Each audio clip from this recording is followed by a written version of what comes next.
મિત્રો ગોવા જાઉં ને એટલે જોઉં કે 60-70 વર્ષની ધોળી મહિલાઓ, ગોરી મહિલાઓ અંતર વસ્ત્રોમાં બિકીની પહેરી અને દરિયા કિનારે મસ્ત સૂર્ય સ્નાન કરતી હોય. 60-70 વર્ષનો વૃદ્ધ, ધોળિયો વૃદ્ધ મસ્ત શાંતિથી બિયર ગટગટાવી અને દરિયાના ઠંડા પવનોની નજાકતને માણતો હોય.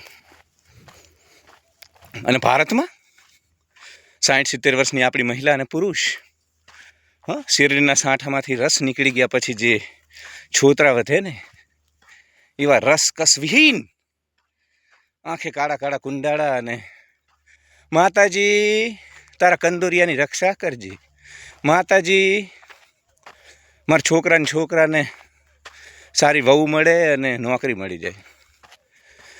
અરે કીડા મકોડા કીટ પતંગિયાઓ, પરમાત્માએ સજાવેલા બગીચામાં મોજ નથી કરવાની? જીવનને નથી જીવવાનું? તમે શું અહીંયા 2000 વર્ષ માટે છો? 60-70 વર્ષનું આ જીવન બહુ જ નાનકડું અને ક્ષણભંગુર છે. તો બુદ્ધિમાન માણસો પરમાત્માના સજાવેલા બગીચામાં દરેક પુષ્પની સુગંધ લઈ લે, ખોટી વાતોમાં ન ઉલઝે. સ્વાર્થી આ સમાજમાં 7 પેઢીની ચિંતા ન કરાય, વર્તમાનને જીવી લેવાય, માણી લેવાય.